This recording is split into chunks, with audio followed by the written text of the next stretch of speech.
I want to talk about a well-known secret that police departments and other law enforcement agencies use to disqualify black applicants and to keep them from getting hired. So before I get into it, please like this video, share this video, and subscribe to my channel.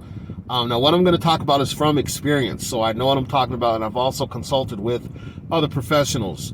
So, as you know, I've been preaching about the need for diversity within the criminal justice system, more specifically, well, not more specifically, but in the courts as well as, the law enforcement agencies. So when people apply for jobs and they go through the initial stages, the application, the physical agility, all that stuff, they get to what's called the background phase. And in the background phase, that's where a majority of people get washed out. And in my opinion, the numbers are disproportionate when it comes to black applicants. And I know some people are going to try to weaponize this video, but everything I'm talking about is on par with affirmative actions committees that are formed at the federal level all the way down to city level. So I'm talking about things that are talked about in these committees that are endorsed by government entities. So nice try. So anyways, so more specifically, when you go through the background phase, you go through the psychological test. Now, you also have the polygraph, which I'll deal with that later, but now I'm going to talk about the psychological test. And with the psychological test, generally speaking, most law enforcement agencies, they will utilize what's called the MMPI, which is the Minnesota Multiple Personality Inventory or Index, something like that. But you have the MMPI-1 and the MMPI-2, and it's comprised of, like, if you do both tests, it's like over 1,000 questions, and a lot of the questions are the same, but they're just reworded. But in my opinion, and I had a mental health professional validate my claims, and in my opinion, the tests, the way that the questions are phrased and worded and scored, it's definitely biased towards people from the African American community. And here I'm going to explain. So I took the test 3 different times. 2 times it was viewed favorably, and then 1 time it was not viewed favorably.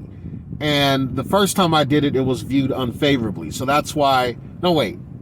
Yeah, the first time I did it, it was viewed unfavorably. So I did research on it, and there's nothing that you could do to like really manipulate the test, because it somewhat can detect what's called malingering. And malingering is just a really fancy word for saying faking it. But anyway, so I noticed, just as an African-American man, I noticed that a lot of the questions, and they were reworded differently, but they centered around the questions of, and I'm loosely phrasing, do you think you would have been further ahead if it wasn't for somebody stopping you? Or do you feel like somebody's out to get you? Do you feel like, you're being deliberately sabotaged? Things like that. And then it also asks you questions about your father. Did you like your father? Was he a good man? Was he a provider? And all that kind of stuff. And I really, for whatever reason, all 3 times I took the test, those different types of questions really stood out to me. But think about it. When you ask the questions, do you feel like somebody's out to get to you or out to get you? Do you feel like you're being sabotaged? Do you feel like something has been set up to hold you back? A glass barrier, glass ceiling, all those types of things. Now, what does that sound like? That sounds like what's argued as systemic racism, right? You deal with redlining, you deal with issues with home loans and the disproportionate number of black applicants that get denied loans or business lines of credit, prison to school pipeline or school to prison pipeline, all these different things. So with mentioning some of those questions, I talked to the medical professional, and he said that when you answer those types of questions in a certain way, it kind of gives a reading of some type of paranoia or some type of delusion. Now, because I guess in the mind of the people that created the test, I guess they think, there's no invisible forces that can be set up to mess somebody up. It's just, life happens the way it happens. But we know within the black community that, systemic racism is real. You can even see that, or I can see that, especially with going through law school, reading the different cases. I know I'm kind of talking a little fast because I'm pressed for time, but I want to get this done. And I was just telling the medical professional, I was like, it's really this test, I feel like it is a racially biased test, and another one of those issues related to standardized testing, because again, when black people talk about systemic racism, it's real. It's not imaginary. And I know I tell people sometimes that when black folks talk about racism to people that don't understand or to people that don't want to understand, it's like all they hear is, there's a boogeyman under my bed and he's eating my socks. That's what they hear when we talk about issues related to whatever you're talking about concerning systemic racism. All they hear us saying is something irrational, and they compute it as there's a boogeyman under my bed and he's eating my socks. So clearly there's no such thing as a boogeyman, and boogeyman don't eat socks. So it's just all in our head. We're delusional and we need mental health treatment, right? But we know that's not the case. Everybody has a different experience in life. So I know once I am done with law school and I do my practice, I know one of the things that I do want to address is the hiring practices and how they do that. And they need to rely on more tests to determine if a person is suitable to do the job. I mean, and the funny thing was, the job that I was denied based on the psych test, I was already doing that job in a part-time capacity for like 4 years. So how is it that you think I'm not suitable to do a job that I've been doing for 4 years? You know what I mean? But yeah, I just wanted to kind of talk about that a little bit, because those tests, I'm sorry, man, all those standardized testings and things, it's really skewed with a racial bias. Because again, on the test, it says, do you feel like you could have been further along if it wasn't for somebody stopping you? Or do you feel like you've been sabotaged? Do you feel like you've been set up? All those different things, when you mark those answers based on your experiences, it's going to compute as some type of paranoia or some type of delusion. And that's just simply not fair. So that is a very subjective test, and it's widely used and manipulated to get the results that they want and get the applicants that they want. And the other thing too, like when you go through the background check, they'll ask you, have you ever been around drugs? Or have you ever been around gang members?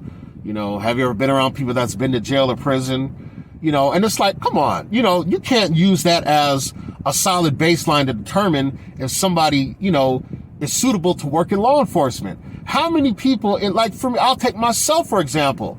I was around drugs growing up, not in my house, but people that I knew, family members that I knew, I was around gangs. I was around that street activity because that's the environment I grew up in. Now, I wasn't involved in that activity, but because of the neighborhood, the city I was in, that was all around you. So yeah, if you grow up in the sticks or you grow up in a well-to-do area, now they still have drugs too, but you don't necessarily have the gang issues and all those other things. In my opinion, if you have somebody that grew up in a rough neighborhood or whatever, and just because they were around gangs or they know people that use drugs or whatever, that doesn't mean that they're no good. You can't blame a person. They didn't choose the environment that they were going to grow up in, but all those types of, questions are used in a deceptive manner to disqualify people. I never use drugs. I've never even smoked weed. And I know some people laugh. They think I'm lying, but I'm serious. Even though, yeah, growing up, I used to fight, here and there. And I was around, a lot of things that just you can't get out of. But I never got in gangs. I never used drugs. I never went to jail. You know what I'm saying? But based on some of these people's standards, if you are around people that went to jail or used drugs or whatever, they think, that's a red flag. But again, that's just a tactic used to weed out the people that they don't want, because those are unfair questions. Those are deliberately phrased unfair questions. So let me wrap this video up because I'm probably getting towards, 9 or 10 minutes. But just know that, we need diversity in our criminal justice system, but we also need to rechange and redo how we go about selecting people. We need to make it to where it's something that is legitimately fair. And if y'all don't believe me about this test, go look it up. MMPI 1 and 2. The Minnesota Multiple Personality Inventory or Index, whatever it is. Just go look it up and try to see if you can find sample questions. And you'll see what I'm saying. A lot of times they ask the same questions, but they just reword them because they're, I guess also one of the things is they're looking for malingering, which again, I said is just a fancy word for faking it. And in a way, it's kind of effective, because if you are faking it, you got to fake it through over 1,000 questions. And at some point, if you are faking it, you're going to forget what you was faking. And you, wait, did I say that? Or wait, did I? And you're not going to remember, you know? So in a way, it has some, I guess, safety nets to detect the malingering, but still, in my opinion, they need to do away with that, or they need to add other things or components to make it fair. So like I said, man, I'm going to be preaching diversity, because that is really, really needed. So until the next video, holla at your boy.